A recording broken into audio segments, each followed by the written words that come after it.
Abran sus Biblias en Daniel.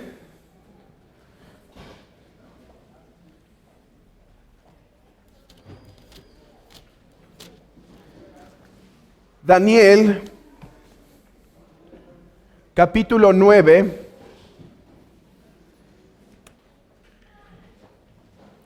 Y vamos a leer del versículo 20 al versículo 27. Daniel 9, 20 al 27. Síganme con sus vistas, hermanos.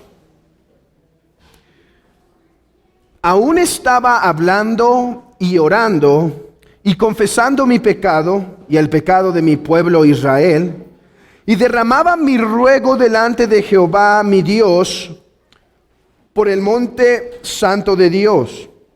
Aún estaba hablando en oración cuando el varón Gabriel, a quien había visto en la visión al principio, volando con presteza, vino a mí como a la hora del sacrificio de la tarde, y me hizo entender y habló conmigo diciendo: Daniel, ahora he salido para darte sabiduría y entendimiento. Al principio de tus ruegos fue dada la orden, y yo he venido para enseñarla, porque tú eres muy amado. Entiende pues la orden y entiende la visión. 70 semanas están determinadas sobre tu pueblo y sobre tu santa ciudad, para terminar la prevaricación y poner fin al pecado, y expiar la iniquidad, para traer la justicia perpetua, y sellar la visión y la profecía, y ungir al santo de los santos. Sabe pues y entiende que desde la salida de la orden para restaurar y edificar Jerusalén hasta el Mesías príncipe habrá 7 semanas, y 62 semanas se volverá a edificar la plaza y el muro en tiempos angustiosos. Y después de las 62 semanas se quitará la vida al Mesías, mas no por sí. Y el pueblo de un príncipe que ha de venir destruirá la ciudad y el santuario, y su fin será con inundación, y hasta el fin de la guerra durará las devastaciones. Y por otra semana confirmará el pacto con muchos. A la mitad de la semana hará cesar el sacrificio y la ofrenda.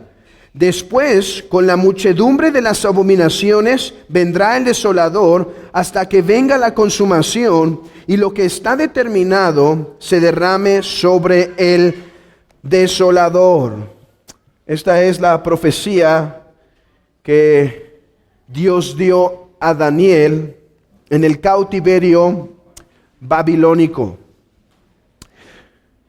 Hemos leído esto porque será uno de los textos al cual estaremos haciendo continua mención, de manera que es útil que lo refresquemos, este texto. Les recuerdo, hermanos, que en este estudio de escatología, que empezó con la doctrina de el alma, qué pasa con el alma después de morir, después el juicio, ahora nos encontramos en la doctrina de la tribulación, la segunda venida de Cristo, y que culminará probablemente en algunas lecciones más en la doctrina del milenio. Mi propósito ha sido dar una sencilla, básica, resumida enseñanza sobre la postura bíblica y por lo tanto la postura de esta iglesia respecto a la doctrina del fin de los tiempos. No tocaremos muchas cosas más, solo nos estaremos enfocando en las cuestiones más relevantes. Así que estamos en la doctrina de la segunda venida de Cristo.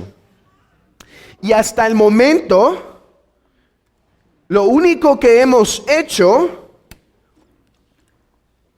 es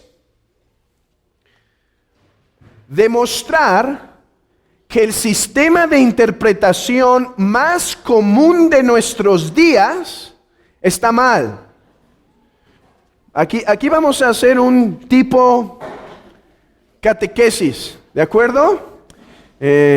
Vamos a hacer un tipo de catequesis. ¿Cómo se llama este tipo, esta hermenéutica, este sistema de interpretación que hemos desmantelado? ¿Quién se acuerda? Dispensacionalismo. Y ya les he dado un poco de la respuesta en mi pregunta, pero está bien si la hago. Y es, ¿qué es el dispensacionalismo, hermanos? Es un sistema de interpretación, ¿sí? ¿Y cuáles son las dos características principales del dispensacionalismo? Hiperliteralismo y la hiperdivisión. ¿Qué tal? La hiperdivisión entre Israel y la iglesia. Y yo espero que con las dos lecciones anteriores, yo espero que se haya demostrado que esas dos bases, principios hermenéuticos del dispensacionalismo, hayan sido destruidos en sus mentes. Ahora tenemos que hacer una pregunta clave. Tenemos que hacer una pregunta clave que yo tengo que responder, porque si no logramos responder esta pregunta que haré en un momento, alguien podrá estar diciendo en su mente, ok, hemos hablado del dispensacionalismo y sí, ya entendí que el dispensacionalismo está mal, pero estamos hablando de escatología. ¿Qué tiene que ver el dispensacionalismo con la escatología? Así que mi primer paso en esta breve lección es responder a la pregunta, ¿qué tiene que ver la escatología con el dispensacionalismo? ¿Por qué pasamos 2 lecciones de nuestra vida, 2 horas de nuestra vida, meditando sobre el dispensacionalismo y por qué está mal? Así que, ¿qué tiene que ver el dispensacionalismo con la escatología? Mi respuesta es todo. Tiene todo que ver, pero déjenme hacerla más precisa la pregunta. ¿Qué tiene que ver el dispensacionalismo con la segunda venida de Cristo? ¿Qué opinan? ¿Qué tiene que ver el dispensacionalismo con lo que ha sido famosamente llamado el rapto? ¿Qué tiene que ver? Hermanos, vuelvo a responder. Todo. Ahora, yo espero que esa pregunta no lo satisfaga ni un gramo. Déjenme demostrar por qué digo que el dispensacionalismo tiene todo que ver con el rapto, o lo que hemos llamado el pretribulacionismo. Vamos a apuntar esta palabra porque será clave en todo este estudio. Y por cuestiones de espacio, vamos a poner ¿sí? Pretribulacionismo, ¿sí? Antes de responder la pregunta, quiero volver a definir qué es el pretribulacionismo, por aquellos que apuntan y por aquellos que necesiten refrescar su memoria.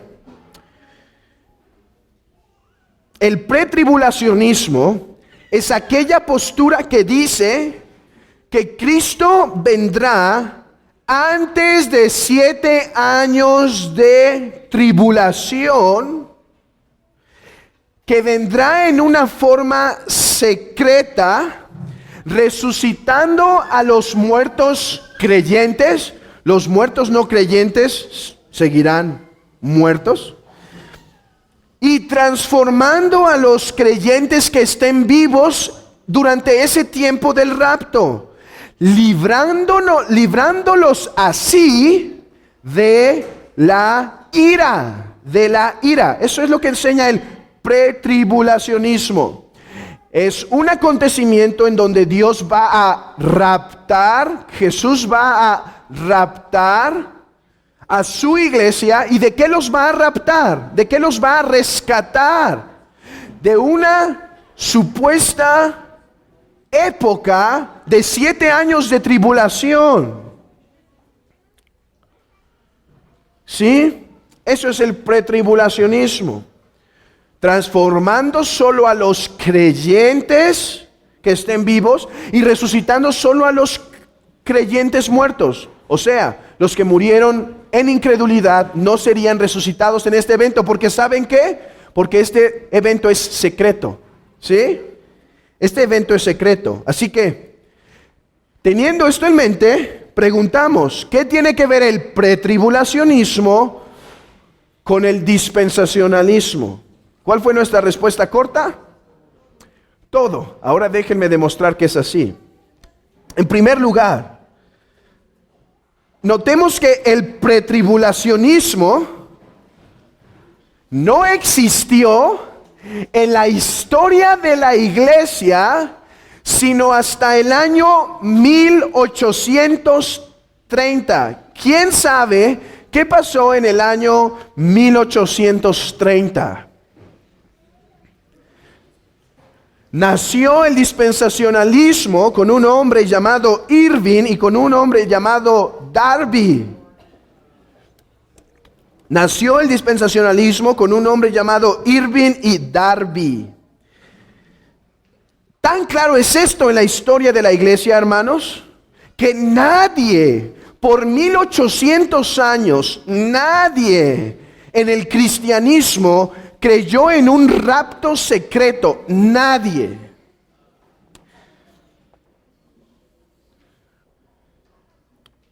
Alan Hitler, no Hitler, Hitler, en su introducción a la doctrina de la pretribulación, o sea, él cree en el pretribulacionismo, en su introducción a esa doctrina, él reconoce que en ningún lugar de la historia esta postura fue mantenida, sino que por 19 siglos de la historia de la iglesia, el posttribulacionismo gobernó a una voz. Vamos a apuntar esta otra porque va a ser usada.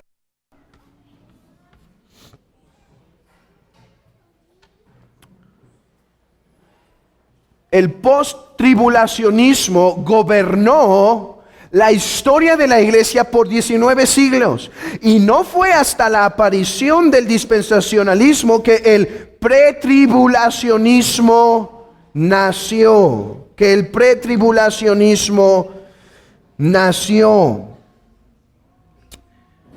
Es tan claro que la relación entre el pretribulacionismo y el dispensacionalismo, que los mismos promotores de esta postura pretribulacional declaran, dice un hombre, es seguro decir que el pretribulacionismo depende en una forma particular en definir la iglesia. Escuchen, si el término iglesia incluye a todos los santos de todas las eras, entonces es evidente que la iglesia irá a través de la tribulación y que todos concuerdan, que habrá santos en la tribulación. Noten esto, ellos dicen, solo si dividimos a Israel y la iglesia es que podemos formular el pretribulacionismo. Solo a la luz de esa división. ¿Y cómo ayuda el dispensacionalismo a la formulación del pretribulacionismo de dos formas. En primer lugar, porque hermanos, ¿cuál es una de sus bases hermeneuticales del dispensacionalismo? Ya lo dijeron hace un rato, el hiperliteralismo, ¿sí? Por lo tanto, toda profecía en el Antiguo Testamento que habla de cierto evento donde Israel sufrirá ira, no puede referirse a la iglesia, porque la iglesia nunca se menciona en el Antiguo Testamento, por lo cual debe haber un tiempo en donde Israel, al cual se le dio esa profecía, pase a través de esa ira. En segundo lugar, ¿cómo ayuda el dispensacionalismo al pretribulacionismo? Debido a que la iglesia es un paréntesis, el pretribulacionismo se vuelve la herramienta perfecta para que Dios vuelva a reanudar sus planes con Israel. Recuerden, Jesús vino a este mundo, ofreció el reino a Israel. ¿Qué hizo Israel? A los suyos vino, mas los suyos no le recibieron. Entonces Jesús dijo, ok, haré un paréntesis. Voy a empezar con la iglesia y después regreso con ustedes. Entonces, el pretribulacionismo se vuelve esa estructura, perfecta digo para torcer las escrituras, no porque sea perfecta, pero el pretribulacionismo se vuelve esa herramienta perfecta para que Dios regrese a tratar con Israel, porque tiene que volver a tratar con Israel. ¿Por qué? Porque Dios profetizó cosas a Israel que no se cumplen en la iglesia. Tiene que volver a hablar de Israel, a tratar con Israel. ¿Pueden ver la importancia del dispensacionalismo para el pretribulacionismo? Sin el dispensacionalismo, el pretribulacionismo nunca hubiera existido. En esto es importante no equivocarnos. El premilenialismo, eso lo veremos próximamente, pero el premilenialismo sí existió desde el inicio de la iglesia, ¿sí? Justino Mártir, Papias, son algunos, por ejemplo, Papias es conocido como un padre apostólico, Justino Mártir, Tertuliano, fueron hombres premilenialistas, pero ninguno pretribulacionista, ¿sí? Así como desde el principio existió el amilenialismo. Pero eso es otra historia para otro momento. Solo quería aclararlo para que no confundamos y algún día, defendiendo nuestra postura, digamos, pero el premilenialismo nunca ha existido hasta el 1800. No. El premilenialismo ha existido desde el principio de la iglesia. Lo que nunca había existido es el pretribulacionismo, ¿sí? Este solo existió a la luz del dispensacionalismo. Ya después hablaremos entre la diferencia entre el premilenialismo de la iglesia patrística y apostólica y después del premilenialismo del dispensacionalismo. Aunque llevan el mismo nombre, son distintos. Pero vuelvo a decir, eso es otra historia para otra lección. Entonces, debido a que hemos demostrado ya que Israel, las promesas dadas a Israel han sido cumplidas en Cristo y por lo tanto el hiperliteralismo es equivocado, y hemos visto que Dios no tiene dos pueblos sino solo un pueblo, y por lo tanto Dios no tiene dos diferentes destinos porque solo hay un pueblo y solo hay un destino para ese pueblo. Esto ya nos da las bases, hermanos. Esto nos da las bases para acercarnos a las escrituras, ver cómo los pretribulacionistas, cómo los que abogan por esta postura interpretan la Biblia y poder identificar sus errores. Hermanos, ya podemos hacer eso. Ya tenemos las herramientas. Así que en esta lección tengo un propósito: hacer una crítica formal al pretribulacionismo.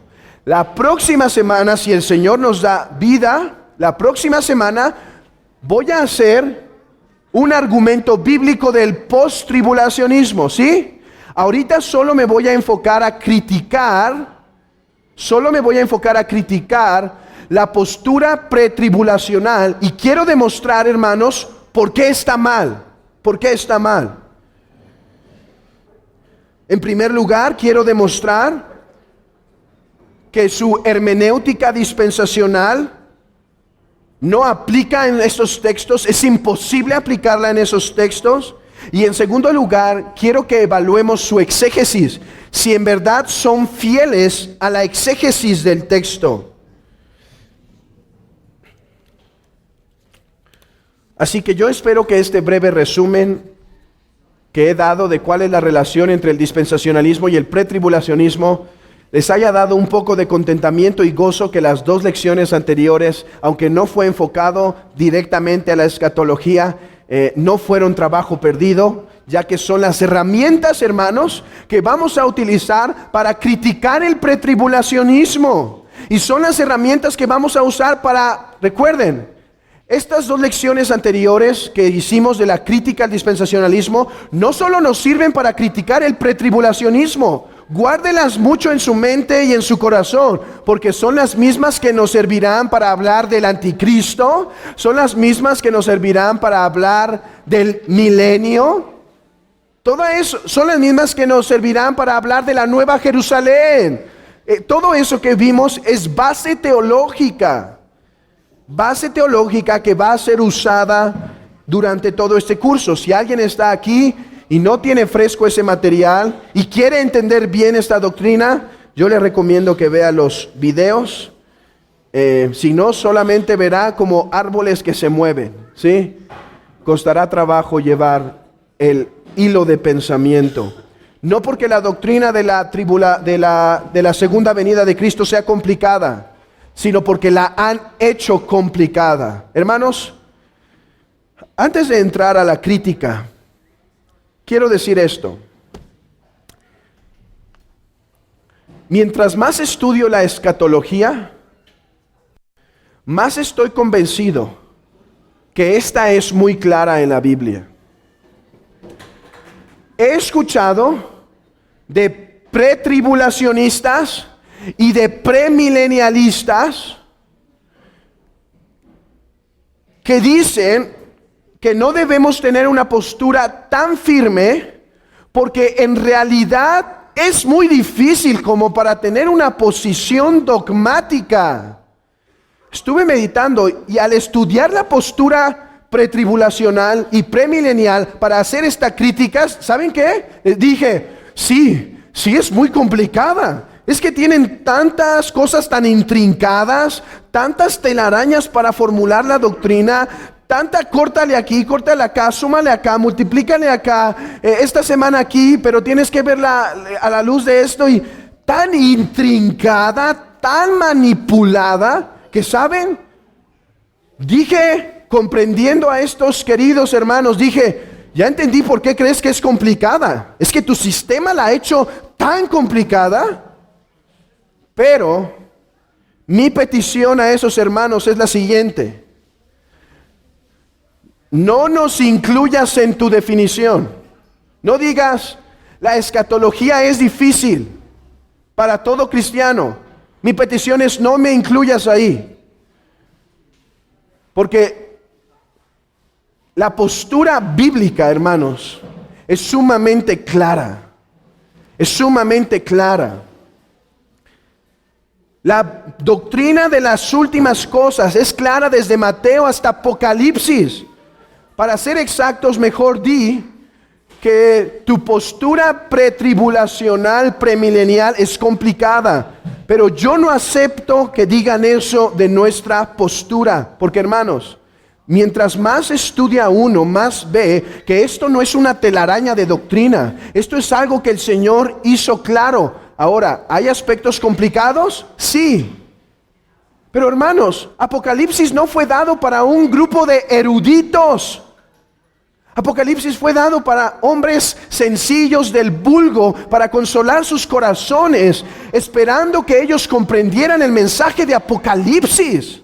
No estaba pensando en Westminster, el seminario de Westminster cuando escribió Apocalipsis, en teólogos como G.K. Beale y demás. Estaba pensando en hombres tan sencillos que quizá algunos ni leer ni escribir sabían. Entonces, quiero hacer una advertencia. Esta clase probablemente será difícil. Oye, pero estás diciendo que la escatología es fácil. Sí, pero es que hoy vamos a ver lo que cree el pretribulacionismo. Entonces, yo les pido que me traten de seguir en el pensamiento. Porque primero tengo que explicarles lo que ellos creen, cómo lo basan, para después, hermanos, explicar por qué está mal. Yo estoy seguro que la próxima semana, cuando expongamos el postribulacionismo, no será complicado. Todos lo podrán entender. Y no vamos a poner diagramas y a lo mejor traigo algún material que les va a servir, pero van a ver que el pretribulacionismo es muy sencillo. Perdón. ¿Ya ven? ¿Ahora qué hacemos? Que el postribulacionismo es sencillo. Pero hoy será complicada. Así que mi crítica comienza diciendo que el pretribulacionismo basa su postura en tres textos principales. El pretribulacionismo basa su postura en tres textos principales. Uno es el libro de Daniel.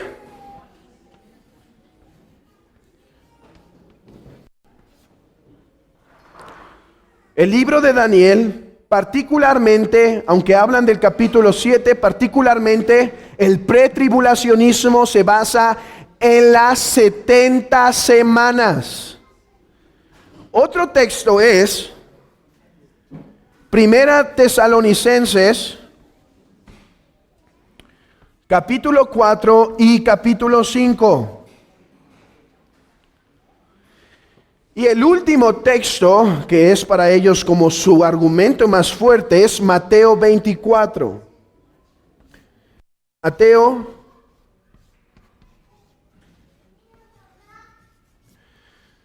24. Ahora, probablemente algunos después de esta lección no van a quedar tan convencidos de algunos puntos y algunas críticas. ¿Saben? Yo sé por qué. Porque lo único que hemos escuchado es la postura dispensacional. Cuando llega otra que argumenta por otra postura, se nos va a hacer extraña. Así que yo les quiero retar a algo. Si después de hoy tienen dudas y no les convenció algo, ¿saben cuál es mi recomendación? Vayan a su casa y lean Daniel 9, Primera Tesalonicenses 4 y 5 y Mateo 24 una y otra vez, una y otra vez, una y otra vez. Y traten de pensar los argumentos que se han dado aquí para que ustedes queden completamente convencidos por las Escrituras. ¿De dónde proviene la palabra rapto? ¿De dónde proviene la palabra rapto? De un texto en Primera Tesalonicenses 4. Acompáñenme a Primera Tesalonicenses 4. Es necesario que veamos el argumento. Vamos a empezar con Primera Tesalonicenses, capítulo 4. Y les pido que me sigan con sus vistas del versículo 13 al versículo 18. Tampoco queremos, hermanos, que ignoréis acerca de los que duermen, para que no os entristezcáis como los otros que no tienen esperanza. Porque si creemos que Jesús murió y resucitó, así también traerá Dios con Jesús a los que durmieron en él. Por lo cual os decimos esto en palabra del Señor, que nosotros que vivimos, que habremos quedado hasta la venida del Señor, no precederemos a los que durmieron. Porque el Señor mismo, con voz de mando, con voz de arcángel y con trompeta de Dios, descenderá del cielo, y los muertos en Cristo resucitarán primero. Luego nosotros, los que vivimos, los que hayamos quedado, seremos arrebatados juntamente con ellos en las nubes para recibir al Señor en el aire. Y así estaremos siempre con el Señor. Por tanto, alentaos unos a los otros con estas palabras. Vean esto. El punto es que Cristo va a venir y va a arrebatar a su iglesia y va a resucitar a los creyentes muertos. Eso es lo que está enseñando 1 Tesalonicenses 4:13. A lo cual decimos, amén. Sí, es lo que el texto está diciendo. No está diciendo nada más. No hay ningún vislumbre, ninguna connotación de secreto. Yo no veo nada secreto en una trompeta. Yo no veo nada secreto en una resurrección de muertos. Yo no veo nada secreto en un arrebatamiento. Pero bueno, otro texto puede enseñarlo. 1 Tesalonicenses solo enseña que Cristo va a venir a resucitar creyentes muertos y transformar a los creyentes vivos. ¿Estamos de acuerdo en eso? Sí, ya. No podemos decir nada más. Decimos con ellos, amén. Sí dice eso. Pero entonces, el argumento empieza a partir del capítulo 5 y vamos a leer del versículo 1 en adelante. Dice, pero acerca de los tiempos y de las ocasiones, no tenéis necesidad, hermanos, de que os escriba. Porque vosotros sabéis perfectamente que el día del Señor vendrá así como ladrón en la noche. Que cuando digan paz y seguridad, entonces vendrán sobre ellos destrucción repentina, y como los dolores a la mujer encinta, y no escaparán. Mas vosotros, hermanos, no estáis en tinieblas, para que aquel día os sorprenda como ladrón, porque todos vosotros sois hijos de luz e hijos del día. No somos de la noche ni de las tinieblas. Por tanto, no durmamos como los demás, sino velemos y seamos sobrios. Pues los que duermen de noche duermen, y los que se embriagan de noche se embriagan. Pero nosotros que somos del día, somos sobrios, habiéndonos vestido con la coraza de la fe y de amor, y con la esperanza de la salvación como yelmo. Porque no nos ha puesto Dios para ira, sino para alcanzar salvación por medio de nuestro Señor Jesucristo, quien murió por nosotros, para que sea que velemos o que durmamos, vivamos juntamente con Él. Por lo cual, animaos unos a otros y edificaos unos a otros, así como lo hacéis. Y el argumento empieza así. Dice Pablo, ellos dicen, Pablo comienza a hablar de dos diferentes resultados de la venida del Señor. ¿Estamos de acuerdo en eso? Sí. Vean esto. Acerca de los tiempos no tiene necesidad. ¿Y dónde vemos que tiene dos resultados? Vean esto. Pablo enfatiza primero vosotros y después habla de los que no tienen esperanza. Vosotros sí, ellos no. Entonces, Pablo está hablando de dos consecuencias de la venida del Señor. Sí, amén. Los incrédulos sufren, mientras que los cristianos, dice, serán librados de la ira. ¿Sí? ¿Estamos de acuerdo? Versículo 9. Porque Dios nos ha puesto para ira. Hermanos, ¿estamos conscientes de que Dios nos librará de la ira venidera? Amén. ¿Saben qué dice pretribulacionismo? Dios te librará de la ira venidera. Particularmente, vean el versículo 2. Y a eso decimos, amén. Sí, estás bien. Dice, porque vosotros sabéis perfectamente que el día del Señor vendrá así como ladrón en la noche. Ellos dicen, en el día del Señor seremos librados de la ira venidera. ¿Saben qué decimos? Sí, amén. Entonces, ¿dónde está todo el problema? El problema está en esto. ¿Qué es el día del Señor? Yo les recomiendo que lean 1 Tesalonicenses 5 al 11. Capítulo 5, versículo 1 al 11. Léanlo y léanlo y léanlo en su casa. Y traten de responder, ¿qué es el día del Señor? ¿Qué es el día del Señor? ¿A qué se refiere Pablo con el día de la ira? Vean el capítulo 1, versículo 10. Y esperar de los cielos a su Hijo, el cual resucitó de los muertos a Jesús, quien nos libra de la ira venidera. Hermanos, intentando dejar a un lado lo que el dispensacionalismo nos ha enseñado, quiero preguntarles, ¿a quién este texto les suena que el día del Señor y el día de la ira se refiere muy probablemente al juicio final? Levante la mano, ¿quién siente que se puede referir al día del juicio final? Y yo creo que es el día final, el juicio del día final.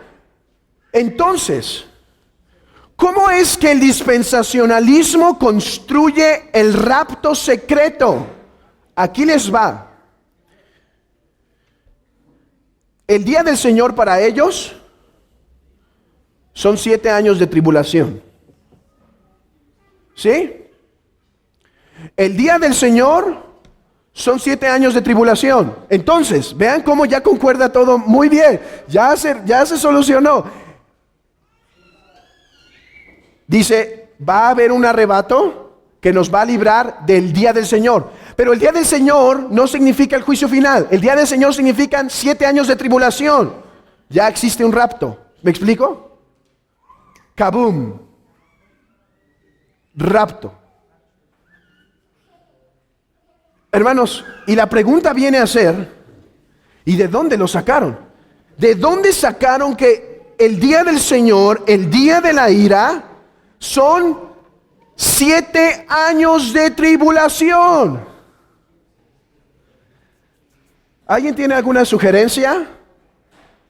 ¿De dónde sacan eso? ¿Alguien sabe? ¿Alguien conoció el sistema dispensacional? ¿Daniel? La forma en la que ellos lo construyen es así, hermanos. Mateo 24. Mateo 24 habla varias veces del día del Señor. Así será en ese próximo día, en el día de la ira, y repite ese concepto. Ellos dicen, Jesús estaba citando Daniel 9, ¿sí? Jesús estaba citando Daniel 9. Entonces, Jesús habla del día del Señor. Jesús usó Daniel 9. Por lo tanto, Pablo en Tesalonicenses está pensando en Daniel 9. ¿Qué de Daniel 9? Las 70 semanas. Vean esto, hermanos, vean esto.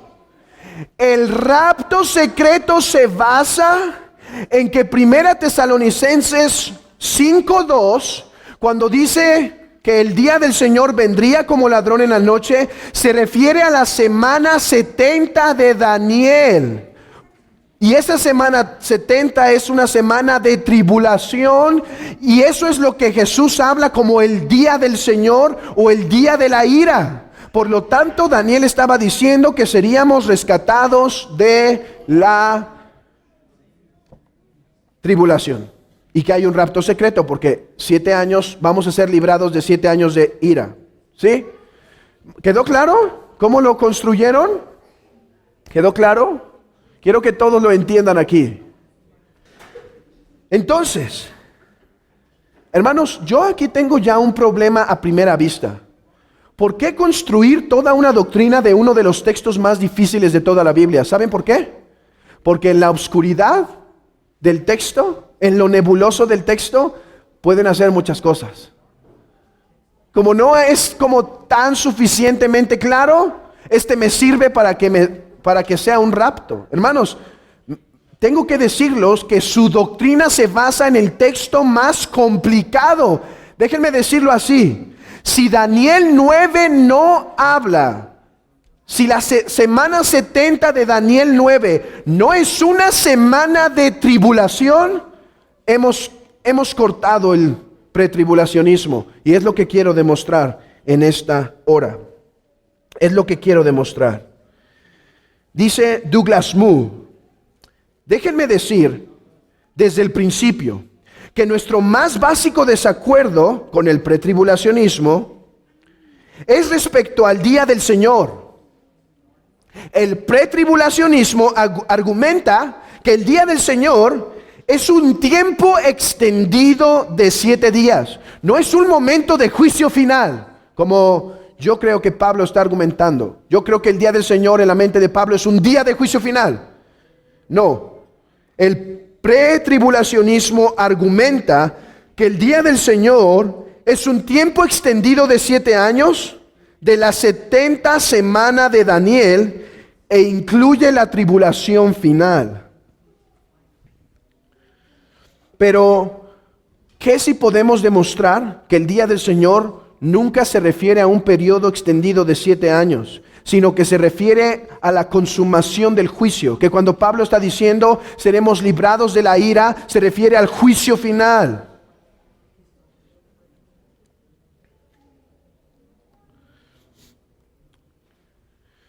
Así que quiero argumentar, hermanos. Ahí les va mi argumento, se los voy a decir desde el principio. Mi argumento es que desde que Cristo llegó, estamos en la semana 70. Si eso es verdad, no hay 7 años.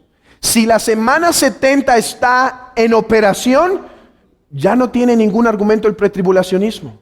Ya no tiene ningún argumento. Hermanos, solo si ese texto es verdad es que su concepto tiene fuerza. ¿No nos pone a pensar ya la poca base teológica de este texto?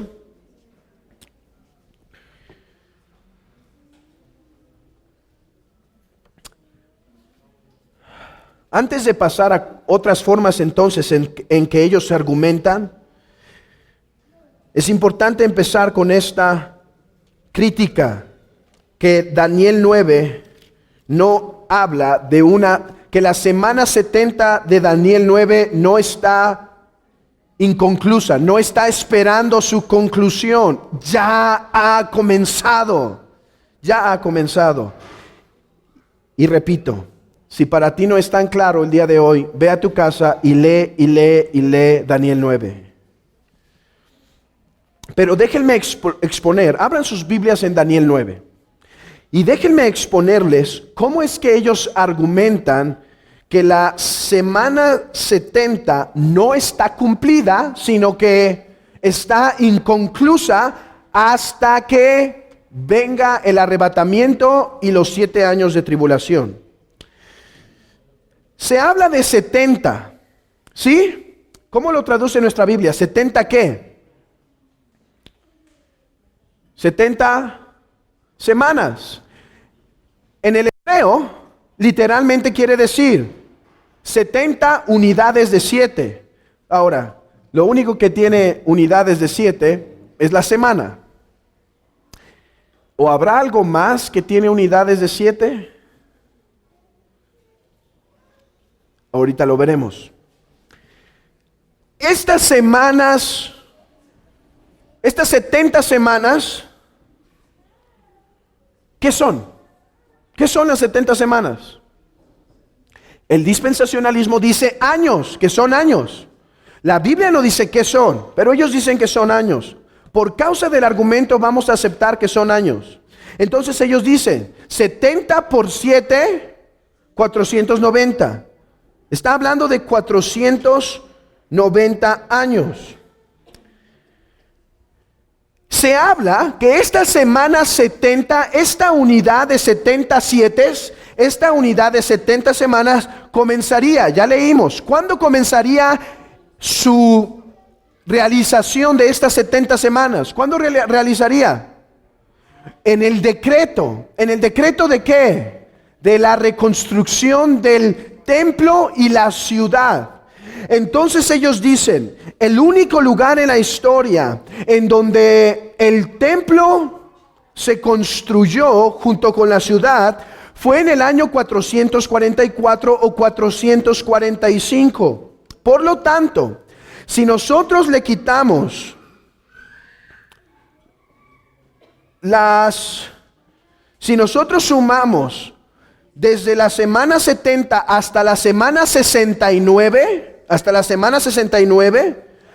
nos da interesantemente si sumamos desde que se decretó en el 444, todas las semanas hasta la 69, dejando inconclusa la semana 70, nos da que es la muerte de Cristo. Y entonces esto empieza a atraer a muchos, ¿saben? Los números y las sumas y mira, este número significa tal cosa, empieza a atraer a algunos. Porque muchas veces lo que queremos en la escatología es precisión, cuando lo que Cristo nos dice es que no hay para el hombre precisión en cuanto a eso. Entonces, el propósito de la semana 70 es llevar a cabo lo que se dice en el versículo 24. Lean conmigo el versículo 24. 70 semanas estarán determinadas sobre tu pueblo y sobre tu santa ciudad para terminar la prevaricación. ¿Cuál es el fin último de estas 70 semanas? Terminar con la prevaricación, o sea, la rebeldía del pueblo, poner fin al pecado, expiar la iniquidad. Expiar la iniquidad, interesante, manténganlo en su mente. Para traer la justicia perdurable y sellar la visión y la profecía, ungir al santo de los santos. ¿Ok? En la semana 70, una vez que el decreto empieza en funcionamiento, se realizarían estas cosas. Pero aquí viene la herramienta dispensacional. Esto no se pudo cumplir en la iglesia y difícilmente en Cristo. ¿Por qué? Porque no vemos una justicia actual, vemos injusticia. Esto no se ha cumplido, ni parcial ni totalmente. Por lo tanto, esto debe hablar de una época después que no estamos viviendo. Entonces su argumento es este. Su argumento es que el versículo 26 es la semana que entre la semana 69 y la semana 70 empieza un gran paréntesis,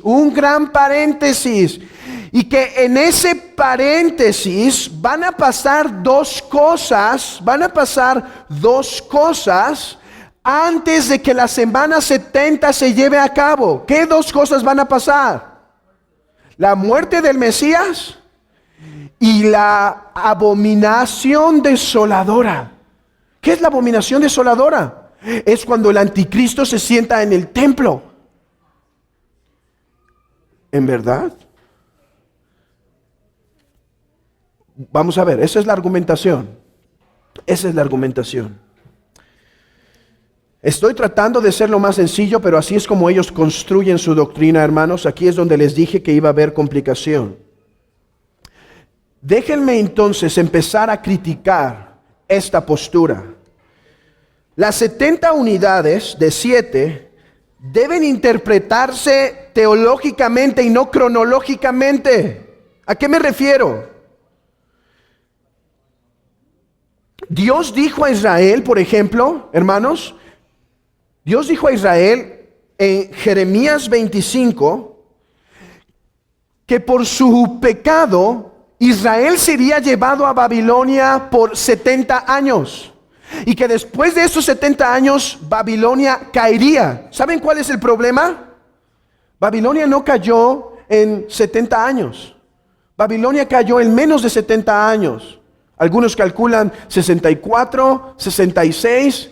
Entonces alguien puede decir, es que Dios solo estaba redondeando. Hermanos, esto es algo peligroso. Si tú dices eso, mi pregunta es, ¿que Dios no podía dar el tiempo preciso para Israel? Pero si interpretamos esos 70 años teológicamente y no cronológicamente, podemos entenderlo mejor. 7 en la Biblia, después de la creación, que fue en 7 días, vino a ser un símbolo de plenitud, un símbolo de completo, un símbolo de que estaba terminado. Por lo tanto,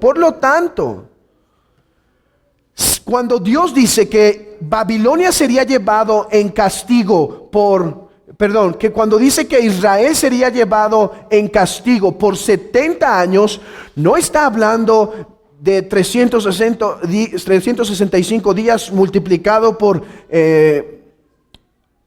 70, contando sus días bisiestos.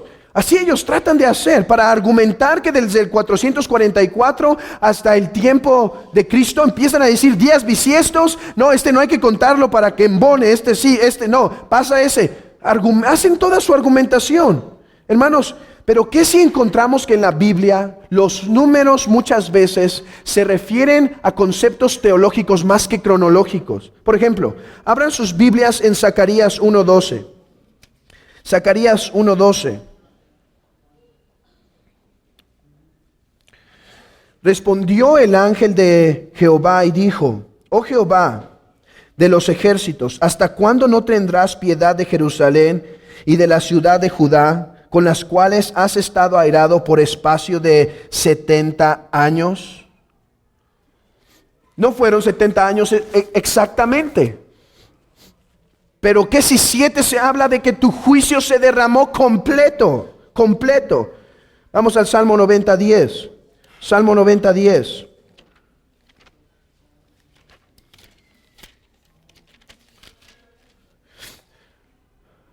Los días de nuestra edad son 70 años y en los más robustos son 80 años. Noten esto, no está diciendo que todo hombre vive hasta 70 o hasta 80. Está diciendo que la plenitud de los días llega para ese tiempo. Isaías 23.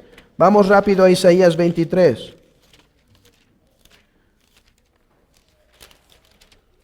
Isaías 23, versículo 15. Acontecerá en aquel día que Tiro será puesta en olvido por 70 años, como días de un rey. Después de los 70 años cantará Tiro canción como la ramera. Los 70 años.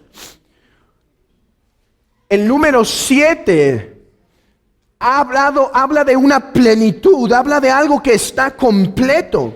Lo que Dios estaba diciendo a Jeremías cuando le dijo que serían llevados por Babilonia cautivos 70 años, aunque en realidad no fueron 70, es que teológicamente esos 70 años significarían plenitud, completo. Ahora, esto creo que toma todavía más fuerza cuando vemos que hay algo en la Biblia que son 70 unidades de 7. ¿Quién sabe qué es?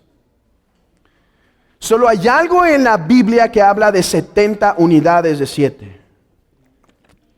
Jubileo. ¿Recuerdan?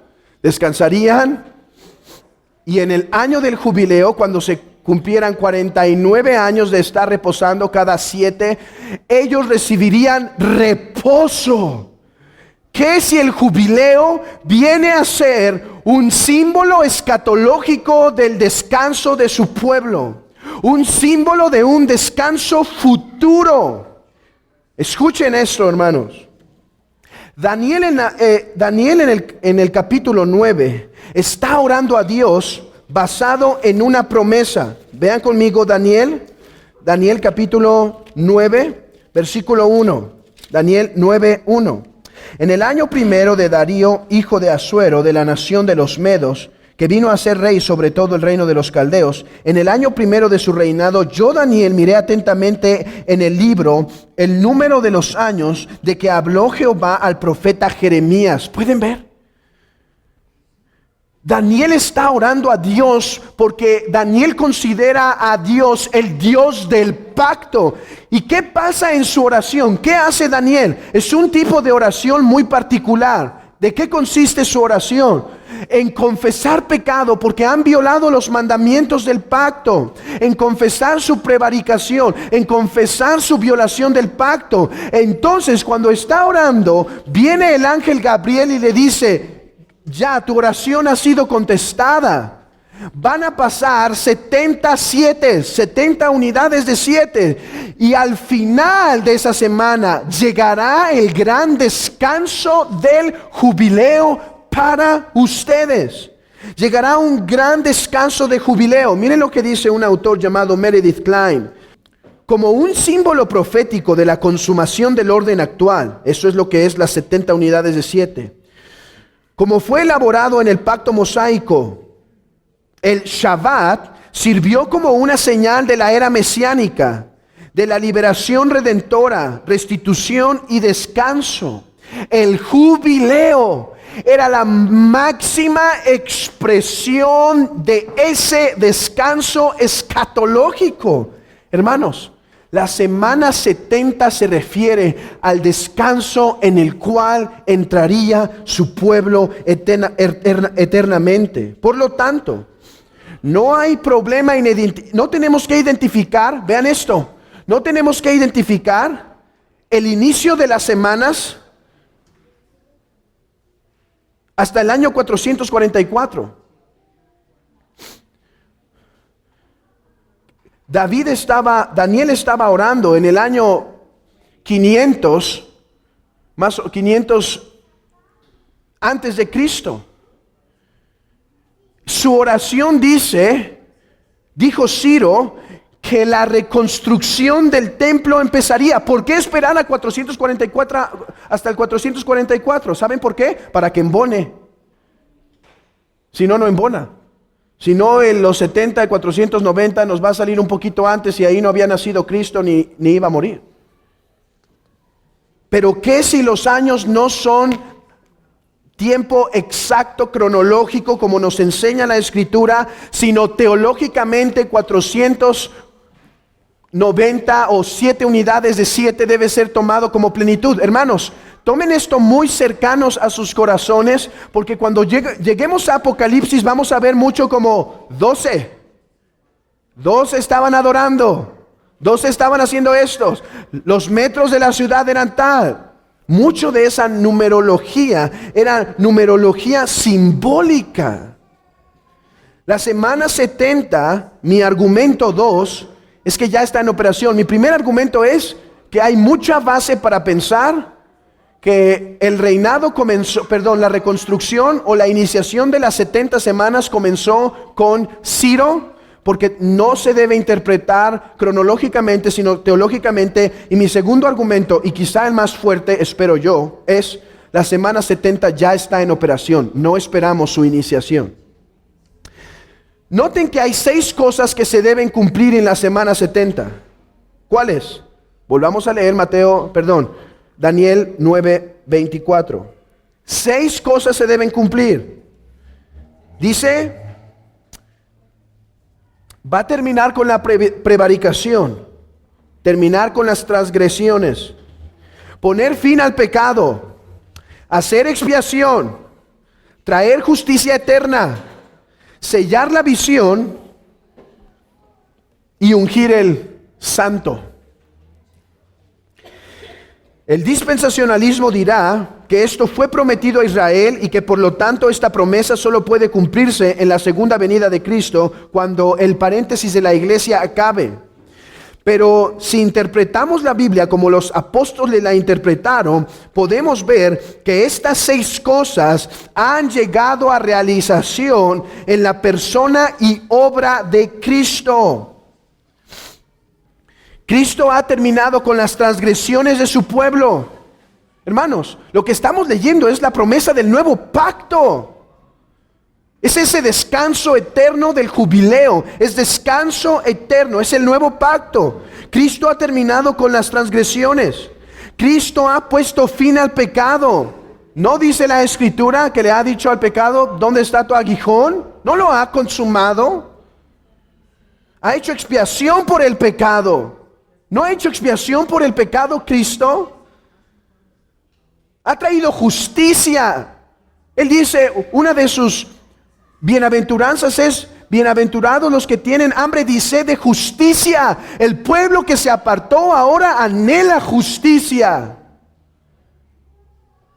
La visión ha sido sellada. Esto de sellar habla de confirmar, o sea que la visión sería confirmada. Cristo vino a cumplir y a revelar. Hermanos, Él ciertamente fue ungido. Es lo que se profetiza en Zacarías 14, con los 2 olivos que están proveyendo a la menorá, a la lámpara. Dios es, a través de Juan el Bautista, Cristo fue ungido por el Espíritu Santo. Miren, si no es absolutamente convincente para esto para ustedes, al menos que sea una posición de decir, pues no conocía que había otras posturas. Es necesario conocer esta otra postura. Notemos entonces que podemos ver la semana 70 inaugurada. Ahora, aquí sí necesito que sus ojos estén puestos en el texto. Pongan sus ojos en Daniel 9:26. ¿Qué pasa en Daniel 9:25? Se habla de que después de las 7 semanas y de las 62 semanas, ¿sí? Dice, habrá 7 semanas y 62 semanas. ¿Cuántas son? ¿Cuántas son? 69. Se volverá a edificar la plaza y el muro en tiempos de angustia. Hermanos, y después de las 62 semanas, ¿qué sigue después de las 62? No digan las 63, porque ya se había dicho que era 7 más 62. ¿Qué sigue después de las 69? 70. Bien, hermanos. Después de las 62 semanas, se le quitará la vida al Mesías príncipe. Por favor, que alguien me diga dónde está aquí el paréntesis. ¿Dónde hay un paréntesis de 1800 años entre la semana 69 y la semana 70? No, el Mesías príncipe muere en la semana 70, en la primer mitad de la semana 70. Dice, se le quitará la vida, mas no por sí. Y el pueblo de un príncipe que ha de venir destruirá la ciudad y el santuario, y su fin será como inundación, y hasta el fin de la guerra durará la devastación. Ahora, aquí viene el argumento dispensacional. Lean conmigo el 27.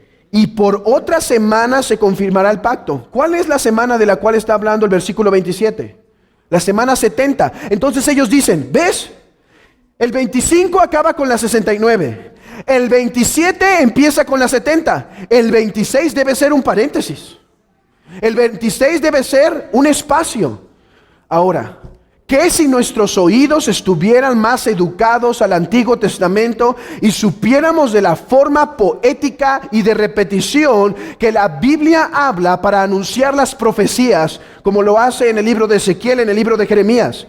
¿Qué si el 26 y el 27 son un paralelo? Si son un paralelo, el 26 es la semana 70, así como el 27. Déjenme comprobar que la postura más correcta es que es un paralelo. Vean conmigo. Y después de las 72 semanas se le quitará la vida al Mesías príncipe. ¿Qué pasa en la posible semana 26? Vamos a decir hasta aquí, posible semana. ¿Qué pasa? ¿Qué leímos? Se le quita la vida al Mesías príncipe. Veamos qué pasa en la semana 70. Sí sabemos que es la semana 70. Y por otra semana confirmará el pacto con muchos. Confirmará el pacto con muchos. El dispensacionalismo dice, es el anticristo. Es el anticristo. A la mitad de la semana hará cesar el sacrificio y la ofrenda. Hermanos, ¿no podríamos pensar que cuando Cristo murió, confirmó el pacto con muchos, y que cuando hizo cesar el sacrificio, hablaba de que el templo ya no estaría en funcionamiento porque su vida cumpliría todas esas profecías? Vean esto.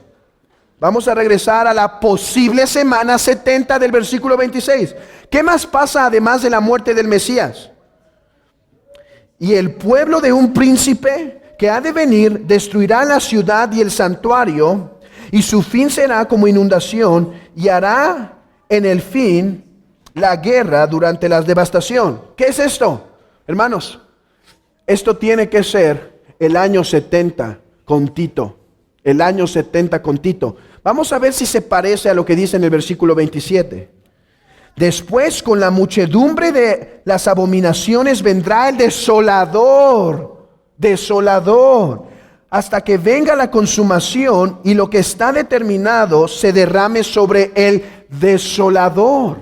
Hermanos, mi argumento es que la semana 70 comenzó con la muerte de Cristo, continuó con la destrucción del templo por Tito, y que continúa hasta el día de hoy. Hermanos, si esto es verdad, no hay ningún lugar para 7 años de tribulación. Si alguien pregunta, ¿crees en 7 años de tribulación? No. Creo en la semana 70 de tribulación que empezó desde la muerte del Mesías príncipe, la destrucción del templo, hasta el día de hoy. Dice un autor, porque aquí el argumento es que entre las 69 y las 70 hay una gran división. Dice, nosotros somos atrevidos por tanto en establecer que una regla absoluta, no admitiendo excepciones, que cuando un tiempo definido o espacio es especificado por un número de unidades compuesto, el cual ciertos eventos deben pasar, o deben ser encontradas las unidades de tiempo que hacen la medida, deben ser entendidas como inseparables. El argumento es este. Cuando el Antiguo Testamento habla de unidades, habla de secciones, no podemos hacer violencia a ellos. Hermanos, cuando el Señor habla a Jeremías de que vendría 70 años de tribulación, no podemos acomodarle para decir, bueno, aunque nada más pasaron, pongan 60 años, es que el último año era de 10. No, lo más lógico es comprender unidades completas, 77. Dice un autor, cuando Daniel anuncia que 70 semanas son determinadas para la nación de Israel y que el verdadero Mesías sería cortado después de las 69, la presuposición natural solo puede ser que la muerte del Mesías sería durante la semana 70.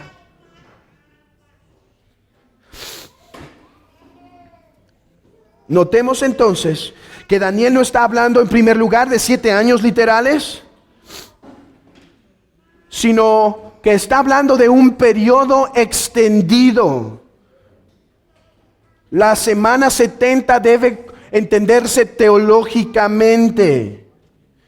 Entonces, ¿todo esto para qué? Vayan a 1 Tesalonicenses 5:2.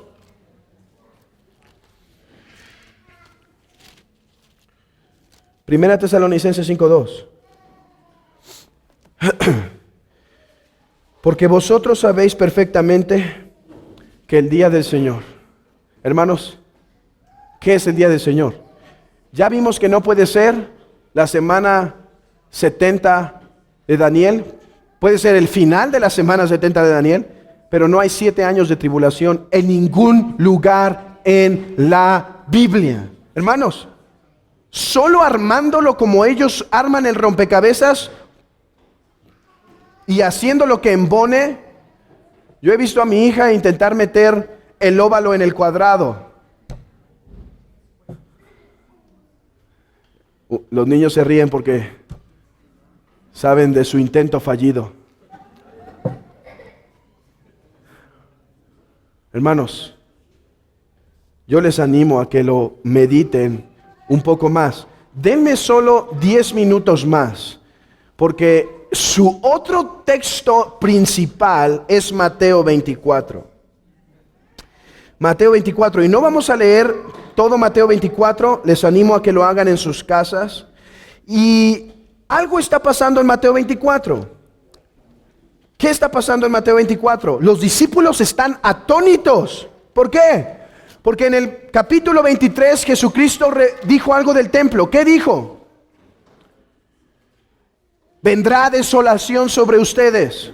Es más, si vamos hasta el capítulo 21, tenemos ese evento en donde Cristo habla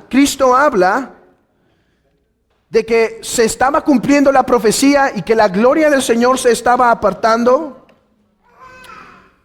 para demostrar que el templo ya había venido a ser desolado. Hermanos, ¿qué pasó cuando en Ezequiel se ve que la gloria del Señor se aparta del templo? ¿Qué pasó? ¿Qué permitió?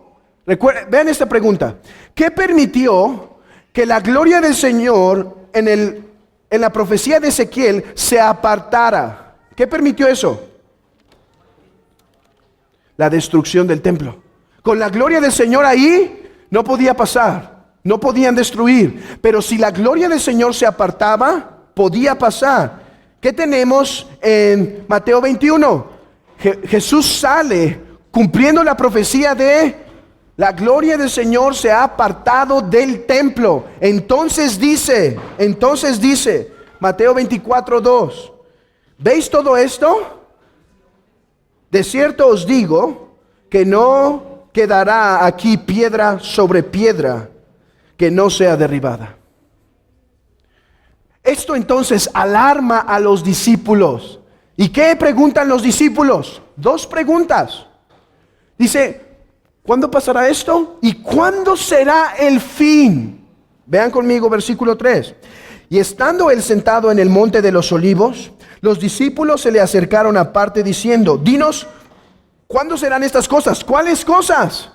La destrucción del templo. Pero no solo preguntan eso. ¿Y qué señal habrá del fin del siglo? 2 preguntas. ¿Cuándo se destruye el templo y cuándo viene el fin? ¿Por qué estas 2 preguntas estaban relacionadas en la mente de los discípulos?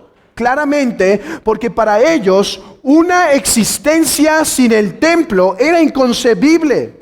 El templo era el centro de su vida, el centro de su corazón, el centro de la adoración. Para ellos, la profecía de la destrucción del templo habla como de un nuevo orden de existencia. Un nuevo orden de existencia.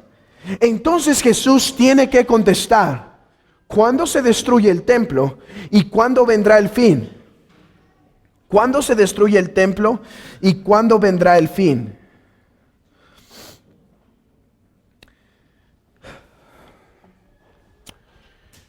Como sabemos,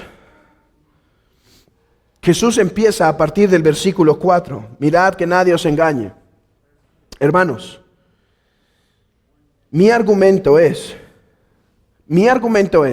no tengo el tiempo para trabajar sobre todo este texto. Mi argumento es que del versículo 4 hasta el versículo 35, Jesús estaba hablando de la destrucción del templo. Jesús estaba hablando de la destrucción del templo. Jesús estaba hablando de lo que pasaría cuando Tito llegara a destruir el templo. Que cuando dice que vendrían muchos Cristos, y hay un trabajo histórico muy bueno de algunos teólogos donde muestran todas las apariciones de los falsos Cristos, es un trabajo histórico, en este tiempo tan pequeño, desde la muerte de Cristo hasta el Señor. Hablan de todas las guerras que hubo, de todas las muertes, porque dice, vendrán guerras. Y lo que el Señor les estaba diciendo es, la destrucción del templo, sepan esto, no será inmediatamente cuando haya guerras. Estas solo son las señales hasta que llegue el fin. ¿Cómo sabemos que se refiere a la destrucción del templo, hermanos? Repite vez tras vez, y por ejemplo en el versículo 34, no pasaría esta generación sin que esto acontezca. Entonces el dispensacionalismo usa una de esas herramientas interesantes. Y dice esto, generación se refiere a raza.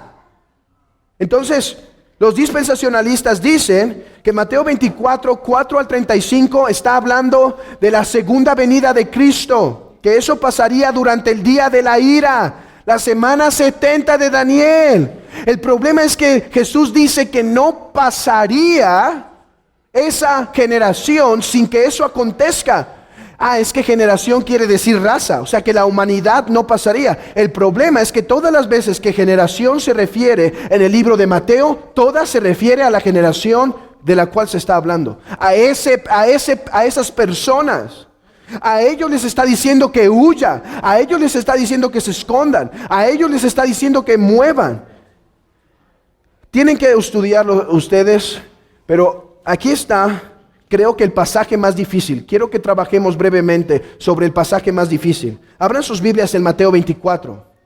Si logro demostrar que este pasaje no se refiere al arrebatamiento o a la segunda venida de Cristo, sino que se refiere desde que Cristo viene, muere, resucita hasta el día de hoy, creo que lo demás lo podrán entender. Este es el más difícil. Versículo 29. E inmediatamente después de la tribulación de aquellos días, el sol se oscurecerá y la luna no dará su resplandor y las estrellas caerán del cielo y las potencias de los cielos serán conmovidas. Entonces aparecerá la señal del Hijo del Hombre en el cielo, y entonces lamentarán todas las tribus de la tierra, y verán al Hijo del Hombre viniendo sobre las nubes del cielo con poder y gran gloria. Y enviará a sus ángeles con gran voz de trompeta, y juntarán a sus escogidos de los cuatro vientos, desde el extremo del cielo hasta el otro, desde un extremo del cielo hasta el otro.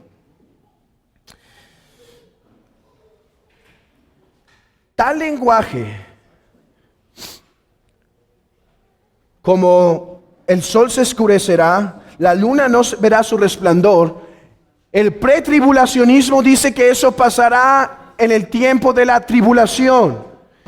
¿Qué, hermanos? ¿Qué si este lenguaje el Antiguo Testamento lo usa para hablar de la catástrofe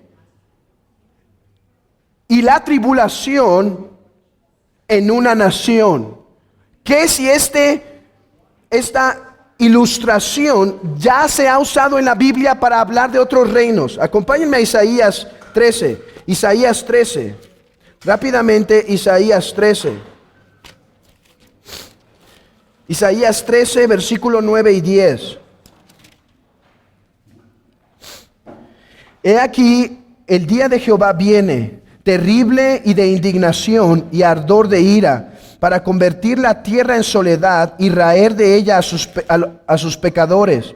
Por lo cual las estrellas de los cielos y sus luceros no darán su luz, y el sol se oscurecerá al nacer, y la luna no dará su resplandor. ¿Les suena el lenguaje? Esto está hablando de Babilonia, que cuando Dios iba a juzgar a la nación, así es como juzga. Así es como profetiza el juicio, por medio de decir, habrá catástrofe cósmico. Hermanos, esto no pasó en Babilonia. ¿Qué pasó en Babilonia? Vino a ser destruida por otro pueblo, pero Dios profetiza la catástrofe por medio de este caos cósmico. Lo mismo tenemos en Ezequiel 32:7, hablando de Egipto. Lo mismo tenemos en Isaías 34:4 y 5 para hablar de Edom. Este lenguaje de destrucción cósmica es una forma profética de hablar del juicio de Dios sobre una nación. Entonces dice un teólogo llamado Franz: si tal lenguaje fue apropiado para describir el fin de Babilonia o Edom bajo el juicio de Dios, ¿por qué eso no puede igualmente describir el juicio de Dios sobre el templo de Jerusalén y el poder estructural que se quebrantaría? Mi argumento es este. Escuchen esto. Los discípulos preguntan, ¿cuándo será la destrucción del templo? Jesús empieza a decir, no se engañen, vendrán falsos cristos, vendrán guerra, pero todo esto es principio. Mas cuando vean a la abominación desoladora,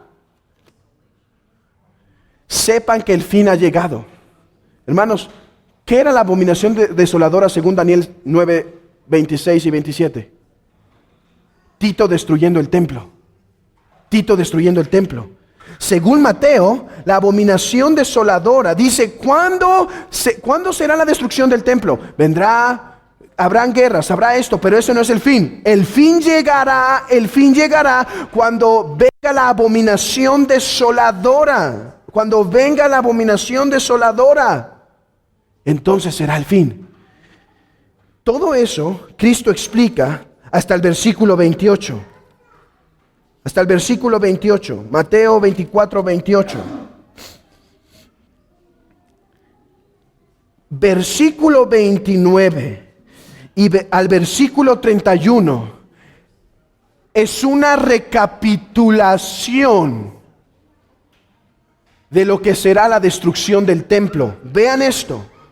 Cuando dice, e inmediatamente después de la tribulación, después de lo que había explicado, o sea, no, este texto no es cronológico al versículo 28, este texto es cronológico de Mateo 24, 4 al 14, después de que vean ciertas señales. Después de eso, en aquellos días el sol se oscurecerá y la luna no dará su resplandor. Este mismo lenguaje se usa en Isaías 13, 35, Ezequiel, para hablar de destrucciones a las naciones, el juicio de Dios a las naciones por medio de otros príncipes. ¿Por qué no puede referirse este texto a la destrucción que Dios traería sobre Jerusalén por medio de Tito? ¿Pueden seguir mi argumento? Si Dios usó el lenguaje de cosas cósmicas como oscurecimiento del sol, de la luna y demás, para hablar, hermanos, para hablar de cuando Dios juzgaría una nación por medio de otro rey, ¿por qué no puede referirse a la destrucción del templo por Tito esto? Ahora, si ya resolvimos eso, ahora nos toca pensar. Entonces aparecerá la señal del Hijo del Hombre en el cielo, y entonces lamentarán todas las tribus de la tierra y verán al Hijo del Hombre viniendo sobre las nubes del cielo. Entonces alguien va a decir, oye, esto no ha pasado. ¿No hemos visto a Cristo viniendo con las nubes del cielo?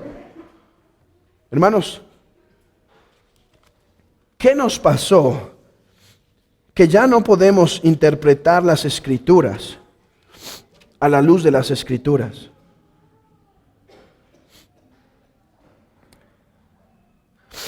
Miren lo que dice Jesús en el concilio. Abran sus Biblias en Mateo 25, 64. En el día de su juicio, desde el versículo 62. Y levantándose el sumo sacerdote le dijo, ¿no respondes nada? ¿Qué testifican estos contra ti? Mas Jesús callaba. Entonces el sumo sacerdote le dijo, te conjuro por el Dios viviente que nos digas si eres tú el Cristo, el Hijo de Dios. Jesús le dijo, tú lo has dicho, y además os digo que desde ahora, ¡wow! ¿Desde ahora qué?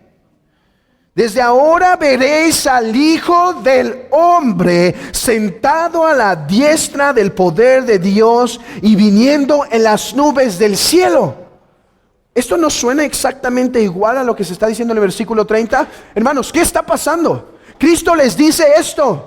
Cristo le está diciendo al sumo sacerdote, ustedes me van a matar, ustedes me están juzgando, ustedes me están haciendo daño, pero quiero que sepan algo, el día que le quiten la vida al Mesías príncipe, ese día lo verán ascender al cielo, al anciano de días. Desde ahora les digo, veréis al Hijo del Hombre siendo confirmado por el Padre y ascendiendo a los cielos. Hermanos, este texto no nos está hablando de la segunda venida de Cristo, pero la ascensión de Cristo a su Padre en el día que resucitaba. Entonces aparecerá la señal del Hijo del Hombre en el cielo, y entonces haréis gran lamentación. Es interesante, hermanos, cuando están los soldados y uno le abre la costilla. Dice que uno dijo, verdaderamente este era el Cristo, para que se cumpliera lo dicho por el profeta, y harán gran lamentación. Hermanos,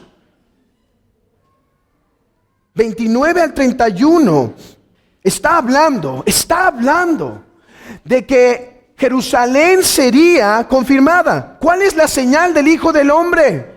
La señal del Hijo del Hombre es lo que está profetizando. Sabrán del Hijo del Hombre cuando vean destruido Jerusalén. Verán su juicio, verán su condenación. Cuando vean Jerusalén destruido, cuando vean el templo derribado, se acordarán de mi profecía. Y entonces lamentarán todas las naciones y verán al Hijo del Hombre viniendo sobre las nubes al cielo con poder y gloria. Hermanos, esta es la profecía de Daniel 7:13. Vayan conmigo a Daniel 7:13. Miraba yo en visiones de noche y aquí con las nubes el cielo, uno que venía como el Hijo del Hombre. ¿Qué hace? Citamos esta profecía como cumplimiento de que Jesús es el Hijo del Hombre, pero ¿qué está pasando realmente en Daniel 7:13? ¿Está descendiendo el Hijo del Hombre? Léanlo bien, ¿está descendiendo o está ascendiendo? Venía uno como el Hijo del Hombre que vino hasta el anciano de días y le hicieron acercarse delante de él y le fue dado dominio, gloria y reino para que todos los pueblos, naciones y lenguas le sirvieran. Cuando Cristo muere les está diciendo, verán al Hijo del Hombre subiendo a las nubes. Yo creo que Mateo 24:29 habla del juicio de Dios a Jerusalén por medio de Tito. Yo creo que la señal de la que habla en el versículo 30 no es ninguna otra, sino la señal que acaba de decir, la destrucción de Tito. Yo creo que ver al Hijo del Hombre es el cumplimiento de lo que se dice en Mateo 26:64, cuando le dice a los sacerdotes, verán al Hijo del Hombre ahora subiendo a las nubes con gran gloria y poder. No creo que está hablando de su segunda venida. Y versículo 31, yo creo que está hablando en forma poética de cómo Dios traería a todos sus elegidos a Él en esta semana 70. Y entonces da la parábola de la higuera a prender. Ok.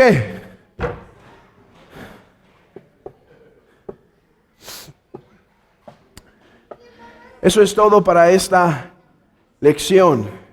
Disculpen que he tomado unos pequeños minutos más. Quiero decir algo. Esto solo ha sido una crítica. ¿Sí? ¿Todos entendieron que esto solo es una crítica? ¿Qué quiero enfatizar con esto, hermanos? Que yo no creo que así se construye la escatología. Estamos solo criticando sus argumentos. La próxima semana vamos a ver cómo es que la segunda venida de Cristo es muy clara en las Escrituras. Ahorita solo fue una crítica al pretribulacionismo. Yo espero que la próxima semana esto sea mucho más claro.